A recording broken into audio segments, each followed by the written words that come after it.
दिल्ली का ओबराय होटल वक्त की लाइन पे ₹1 सालाना, ₹1 सालाना, क्या मजाक बना रखा है। गरीबों का हक अमीरों के पास। मेरे यहां उत्तराखंड के अंदर एक कांग्रेस के बहुत वरिष्ठ नेता संजय गांधी जी के साथी अकबर अहमद डंपी वक्फ बोर्ड की जमीन पर 200 बीघा में रिसोर्ट बनाया हुआ है। 200 बीघा में रिसोर्ट। दूसरे सांसद सईदुज्जमा मुजफ्फरनगर से आते हैं, उन्होंने पीरान कलियर दरगाह शरीफ के अंदर एक बहुत बड़ा बंगलो अपने पास कैप्चर करके रखा है। वक्फ बोर्ड ने उनके ऊपर धारा 54 का नोटिस जारी किया। अरे वाह रे ईमानदारी, गरीबों का हक अमीर खा रहे, देने वाले गद्दार, देने वाले दलाल, हम बुरे लोग, हम पे बददुआएं और इन पे ईमानदारी।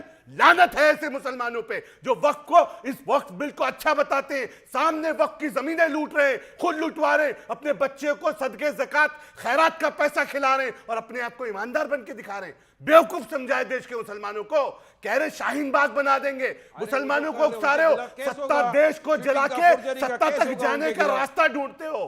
देश जलाने कर दिया भाई। वारिस पठान, अजीज खान बेवकूफ समझाए मुसलमानों। ओके वारिस पठान। भाई अभी चिल्ला के स्टूडियो से बात करेंगे, हम लोग बाहर हैं, क्या बात करेंगे सर?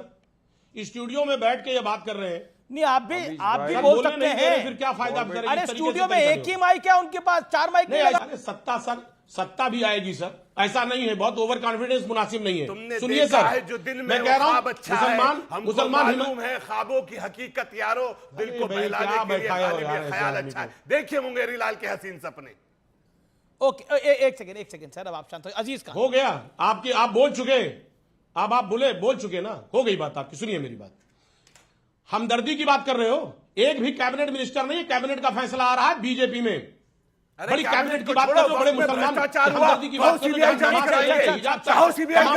हो। दम रखो, मैं भी नमाज से लेकर हिजाब तक पाबंदियां हैं। आज जिस तरह पूरे देश में मुसलमानों पे कहर ढाया जा रहा है, उत्तर प्रदेश में जिस तरह घरों को गिराया गया, बुलडोज किया गया, आप बता रहे हमदर्दी की बात, कौन हमदर्द है?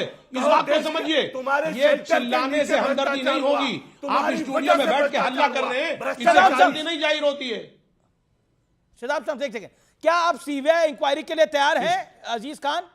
क्योंकि भ्रष्टाचार का मामला है और मुसलमान तो वक्फ बिल के समर्थन में जश्न मना रहे हैं, तस्वीरें हमारी पास आ रही हैं देश भर से, बिहार से आ रही है, महाराष्ट्र से आ रही है, उत्तर प्रदेश से आ रही है, दिल्ली से आ रही है, बताइए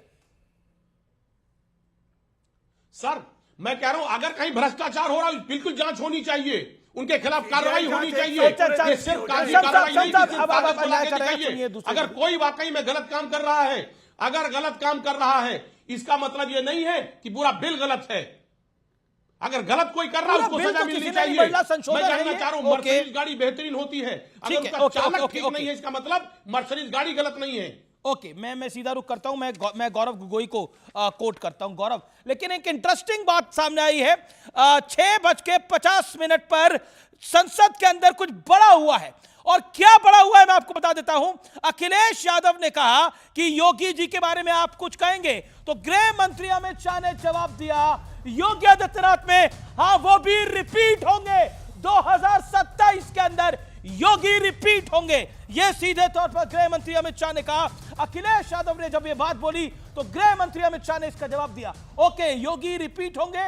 अमित शाह कह रहे हैं कि अभी तो मोदी जी की 3 टर्म हुई है, 3 टर्म अभी बाकी है, और जेडीयू और टीडीपी का समर्थन है। हो क्या रहा है ये सब कुछ? अमित शाह जी ने सपने कांग्रेस के सारे और सपा के, उद्धव ठाकरे गुट के सब तोड़ रहे हैं आप लोग। जी ने जो भी सदन में कहा है पूरा आप समझ लीजिए, अखिलेश यादव जी के पूरे शरीर में, पेट में बहुत भयंकर दर्द होगा अभी। और इस विपक्ष का जो ये पूरा का पूरा गुमराह करने की एक साजिश है मुस्लिम संप्रदाय को लगातार कई वर्षों से, इस वक्फ बिल से उनका पूरा का पूरा चेहरा बेनकाब होगा, क्योंकि पारदर्शिता आने पर यह पता चलेगा कि वारिस पठान साहब के पार्टी के मुखिया ने 3-4 हजार करोड़ की जो जमीन मीडिया रिपोर्ट के मुताबिक दबाई बैठी है, वो मालूम चलेगा। जमायते उलेमा हिंद ने कितना दबाया है ये मालूम चलेगा। पहली बार बोल रहे हैं वारिस पठान जी, पठान साहब ये आदत ठीक नहीं है। पठान जी, आपको मैं सुन रहा था बहुत गंभीरता से, वकील साहब हैं आप, और ये जो बेनकाब होने का दिन आया है, ये इतिहास का एक ऐसा मोड़ पर भारत खड़ा होकर के चल पड़ा है, जहां से भारत के तमाम मुसलमान आज मोदी जी के लिए जय जयकार लगा रहे हैं और वास्तव में सबका साथ, सबका प्रयास, सबका विश्वास, सबका विकास को चरितार्थ किया है प्रधानमंत्री आदरणीय श्री नरेंद्र मोदी जी ने। पर शिवसेना को लग रहा है कि ये मुसलमानों को टारगेट करने का बिल है। शिवसेना उद्धव गुट को समझ गया, शिवसेना असदुद्दीन ओवैसी की भाईचारे वाली पार्टी बन गई है। एआईएम और शिवसेना उद्धव ठाकरे वाले में मुझे कोई अंतर नहीं दिखता, क्योंकि दोनों की जुबान एक जैसी है। मैं ये सवाल पूछना चाहता हूं उस देश में आपके चैनल के माध्यम से कि वो तमाम महिलाएं जो आज उम्मीद की नजर से देख रही कि वक्फ बोर्ड में मैं भी बैठूंगी, जो हमारा हक मारा गया 70-75 साल, अब वो आकर बैठेगी और वक्फ के प्रॉपर्टी को मैनेज करेगी। और अगर किसी ने महान मकसद से दान किया कि स्कूल चलाना है, उसपे स्कूल चलेगा। 25% मुस्लिम समाज वक्फ बोर्ड पे, वक्फ ट्रिब्यूनल पे जाकर केस कर चुका है, क्योंकि उसी की जमीन को कोई कब्जा कर लिया है। और दूसरा, जो जमीनें वक्फ की नहीं है, जैसे संसद के बारे में क्लेम करना, एक गांव को पूरा का पूरा क्लेम कर लेना, कोई मंदिर क्लेम कर लेना, ये विवाद का अंत होगा। ये विवाद का आपको लग रहा है अंत होगा, लेकिन मैं रुक करता हूं। आनंद दुबे, छटेगा और कमल हमेशा खिलेगा। ओके, श्रीकांत शिंदे कह रहे हैं कि अगर आज बाला साहब ठाकरे होते तो उन्हें उद्धव गुट के रुख से बहुत दुख होता।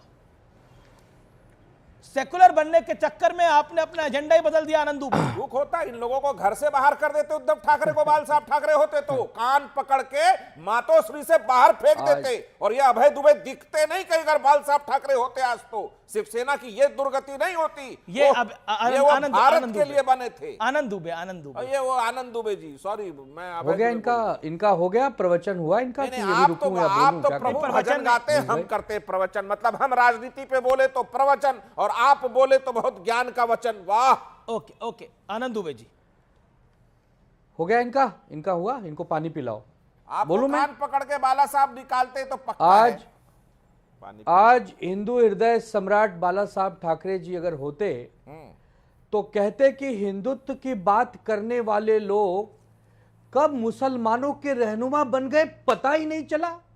कभी सौगाते मोदी, कभी मुसलमानों पे इतना प्रेम कि उनकी जिंदगी